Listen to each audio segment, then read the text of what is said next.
roman Kraj, kjer se uresničijo vse vaše želje, sem se res želel že zelo dolgo napisati. Osnovna ideja se mi je pravzaprav porodila že v otroštvu, ko mi je stara mama brala Biblijo in v Bibliji je neka zgodba, ki mi je pretresla do dna duše. Zdaj, jaz vam ne morem povedati, katera, ker potem bi vam razkril zaplet romana. Kasneje, pravo obliko pa je roman dobil šele kasneje, precej let kasneje, ko sem opazil neko generacijsko razliko, ne. Moja generacija je obsedena z nepremičninami, greš na kakšno srečanje, obletnico in potem vsi kažejo fotografije svojih vikendov, ne vem, na morju, pa v gorah, pa ne vem kje, levo in desno. Medtem ko njihovi otroci pa so obsedeni z internetno slavo, pa kažejo lajke, pa delitve in tako naprej. Verjetno zato, ker ne morejo kupovati nepremičnin, ne.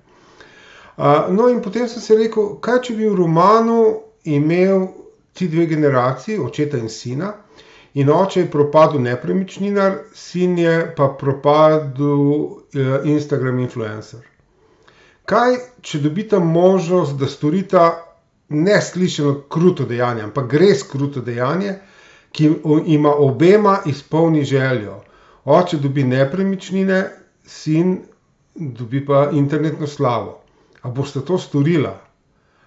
Roman je večplasten, teman in za zahtevnejšega bralca in naslov ima Kraj, kjer se izpolnijo vse vaše želje.